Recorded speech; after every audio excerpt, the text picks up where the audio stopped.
ओम योपां पुष्पं वेद पुष्पमान् भवति चंद्रमा अप पुष्पं पुष्पमान् भवति पुष्पमालिकां समर्पयामि तस्य ಕೊತ್ತನೂರು ಗ್ರಾಮದ ಸರ್ವೆ ನಂಬರ್ 47ರಲ್ಲಿ 17 ಎಕರೆ 34 ಗುಂಟೆ ಸರ್ಕಾರಿ ಭೂಮಿಯನ್ನು ಮಾನ್ಯ ಜಿಲ್ಲಾಧಿಕಾರಿಗಳು ಅರಣ್ಯವನ್ನು ಬೆಳೆಸಬೇಕೆಂದು ಅರಣ್ಯ ಇಲಾಖೆಗೆ ಹಸ್ತಾಂತರಿಸಿದ್ದಾರೆ.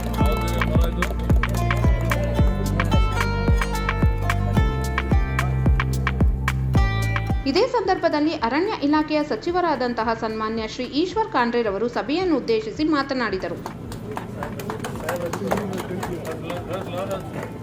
ಇವತ್ತು ನಾನು ಇಲ್ಲಿಗೆ ಕೊತ್ತನೂರಕ್ಕೆ ಕ್ಷೇತ್ರ ವೀಕ್ಷಣೆ ಮಾಡಲಿಕ್ಕೆ ಸಸಿ ನೆಡಲಿಕ್ಕೆ ಬಂದಿದ್ದೇನೆ. ಇವತ್ತು ಪ್ರಕೃತಿ ಪರಿಸರ ಸಂರಕ್ಷಣೆ ಮಾಡಿದ್ರೆ ನಾವು ನೀವೆಲ್ಲ ಉಳಿತೀವಿ, ಮುಂದಿನ ಪೀಳಿಗೆ ಉಳಿತದೆ. ಹಸಿರೇ ಉಸಿರು ಅಂತ ಹೇಳ್ತೀವ ಇಲ್ಲ?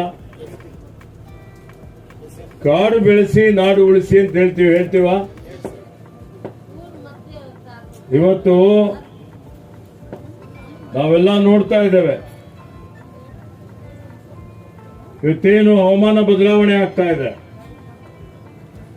ಹವಾಮಾನ ಬದಲಾವಣೆಯಿಂದ ಪ್ರಕೃತಿ ವಿಕೋಪ ಆಗ್ತಾ ಇದೆ.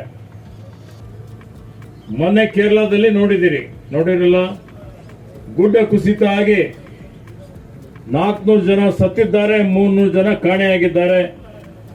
ರಾಜ್ಯದಲ್ಲಿ ಶಿರೂರದಲ್ಲಿ 11 ಜನ ಮೃತಪಟ್ಟರು. ಇವೆಲ್ಲ ಯಾಕೆ ಆಗ್ತಾ ಇದೆ? ಒಂದು ತಿಂಗಳಲ್ಲಿ ಬೆಳೆಯುವ ಮಳೆ ಒಂದೇ ದಿವಸದಲ್ಲಿ ಬೀಳ್ತದೆ. ಒಂದೇ ದಿವಸದಲ್ಲಿ ಬಿದ್ದರೆ ನಿಮ್ಮ ಮನೆ ಮನೆಯೆಲ್ಲ ಬಿದ್ದೋಗ್ಬಿಡ್ತದೆ. ಜೋಪಡಿ ಇದ್ದೀವಿ, ಮತ್ತೊಂದಿದ್ದೀವಿ, ಗೊತ್ತಾ? ಎಲ್ಲ ಕಡೆ ಮಾಲಿನ್ಯ ಇದೆ, ತ್ಯಾಜ್ಯ ಇದೆ. ಇವತ್ತು ಗಾಳಿಯಲ್ಲಿ, ನೀರಿನಲ್ಲಿ, ಆಹಾರದಲ್ಲಿ ಅನೇಕ ರೋಗಗಳು ಬರ್ತಾ ಇದ್ದಾವೆ. ಸ್ವಚ್ಛತೆ ಬೇಕು, ಪ್ರಕೃತಿ ಪರಿಸರ ಉಳಿಸ್ಬೇಕು. ಕೊರೋನಾ ಬಂದಾಗ ನೀವೆಲ್ಲ ಇದ್ದೀರಲ್ಲ, ಯಾಕೆ ಸತ್ರು ಜನ? ಎಲ್ಲಕ್ಕಿಂತ ಹೆಚ್ಚಿಗೆ ಜನ ಸತ್ತಿದ್ದು ಆಕ್ಸಿಜನ್ ಕೊರತೆಯಿಂದ, ಗೊತ್ತಾ? ಎಲ್ಲಿ ನೋಡಿದಲ್ಲಿ ಆಕ್ಸಿಜನ್ ಇಲ್ಲ. ಆಕ್ಸಿಜನ್ ಯಾರು ಕೊಡ್ತಾರೆ? ಆಕ್ಸಿಜನ್ ಉತ್ಪಾದನೆ ಮಾಡುವಂಥದ್ದು ಮರಗಳು, ಗಿಡಗಳು. ಇಂಗಾಲ ಡೈಆಕ್ಸೈಡ್ ಸೇವನೆ ಮಾಡಿ ಆಕ್ಸಿಜನ್ ಕೊಡುವಂಥದ್ದು ಮರ ಗಿಡ. ಮರ ಗಿಡ ಉಳಿಸ್ಬೇಕಾ ಇಲ್ಲ? ನೀವ್ ಹೇಳ್ರಿ, ಉಳಿಸ್ಬೇಕಿಲ್ರಿ? ಉಳಿಸ್ಬೇಕು. ಪ್ರಕೃತಿ ಪರಿಸರ ಸಂರಕ್ಷಣೆ ಮಾಡ್ಬೇಕಲ್ಲ. ಅದಕ್ಕೆ ಇವತ್ತು ನೋಡಿ, ನಮ್ಮಲ್ಲಿ ಅರಣ್ಯ ಕ್ಷೇತ್ರ ಎಷ್ಟಿರಬೇಕು? 33% ಇರಬೇಕು ಅಂತ ಹೇಳ್ತೀವಿ. ಇದೇ ಎಷ್ಟು? ಬರೀ 22%. ಇದೇ ರೀತಿ ಮುಂದುವರೆದರೆ ಏನಾಗ್ತದೆ? ಮುಂದಿನ ಪೀಳಿಗೆ, ನಿಮ್ಮಂತ ನಿಮ್ಮ ಮೊಮ್ಮಕ್ಕಳು, ನಿಮ್ಮ ಮರಿ ಮೊಮ್ಮಕ್ಕಳು, ಅವರಿಗೆಲ್ಲ ಉಸಿರಾಡ್ಲಿಕ್ಕೆ ಆಕ್ಸಿಜನ್ ಸಿಗಲ್ಲ. ಹೊರಗೆ ಹೋದ್ರೆ ಬಿಸಿಲಿನ ತಾಪಮಾನ ಆಗ್ತದೆ 50 ಡಿಗ್ರಿ ಸೆಂಟಿಗ್ರೇಡ್ ಹೋಗ್ಯದ. 55 ಡಿಗ್ರಿ ಸೆಂಟಿಗ್ರೇಡ್ ತಾಪಮಾನ ಹೋಯ್ತು ಅಂದ್ರೆ ಹೊರಗಡೆ ಬರ್ಲಿಕ್ಕೆ ಆಗಲ್ಲ. ಮನುಷ್ಯ ಜೀವನೇ ಉಳಿಯಲ್ಲ. ಹಂಗಾಗ್ಬೇಕಾ? ಹಂಗಾಗಬಾರದು ಅಂದ್ರೆ ಅರಣ್ಯ ಉಳಿಸ್ಬೇಕು.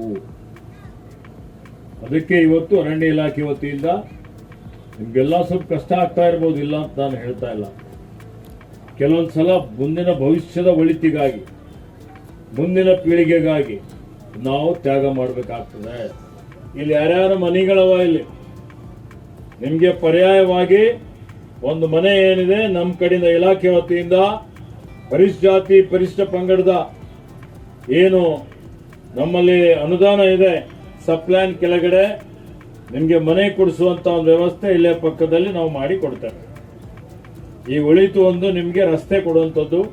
ನೀವು ರಸ್ತೆ ಕೇಳಿದಿರಿ, ಅದು ಮ್ಯಾಪ್ ಎಲ್ಲ ಹಾಕಿ ನಮ್ಮ ಹಿರಿಯ ಅಧಿಕಾರಿಗಳ ಜೊತೆಲಿ ಚರ್ಚೆ ಮಾಡಿ ನಿಮಗೆ ಇವತ್ತು ಹೋಗಲಿಕ್ಕೆ, ಬರಲಿಕ್ಕೆ, ಓಡಾಡಲಿಕ್ಕೆ ಯಾವುದೇ ರೀತಿಯ ತೊಂದರೆ ಆಗದ ರೀತಿಯಲ್ಲಿ ಇವತ್ತು ನಾವು ಒಂದು ಕ್ರಮ ಜರುಗಿಸ್ತೀವಿ ಅನ್ನುವಂಥ ಒಂದು ಭರವಸೆಯನ್ನು ಕೊಡುತ್ತಾ, ಇದು ನಾನು ಮುಂದೆ ವೃಕ್ಷೋದ್ಯಾನ, ಇಲ್ಲಿ ಒಂದು ಬರ್ಡ್ ಅವಿಯರಿ, ಎಲ್ಲ ಪಕ್ಷಿಗಳೆಲ್ಲ ಇಲ್ಲಿ ಇವತ್ತು ಬಿಟ್ಟು ಮರಗಳು ಬೆಳೆಸಿ ಇದೊಂದು ಒಳ್ಳೆ ಮನರಂಜನೆ ತಾಣ. ಮುಂಜಾನೆ ಬೆಳಿಗ್ಗೆ ವಾಯು ವಿಹಾರಕ್ಕೆ ಜನ ಬರ್ಬೋದು, ಇಲ್ಲಿ ಬಂದು ಆರೋಗ್ಯ ಸುಧಾರಣೆ ಮಾಡಿಕೊಳ್ಬಹುದು. ವಾಕಿಂಗ್ ಮಾಡ್ಬೋದು.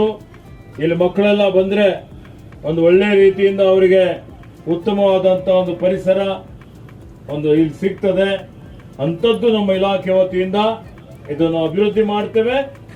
ಅಭಿವೃದ್ಧಿ ಮಾಡಿ ಈ ಭಾಗದ ಜನರಿಗಾಗಿ ಇದನ್ನು ಲೋಕಾರ್ಪಣೆ ಮಾಡ್ತೀವಿ ಅನ್ನುವಂಥ ಒಂದು ಭರವಸೆಯನ್ನು ನಾನು ತೆಗೆದುಕೊಳ್ತೇನೆ.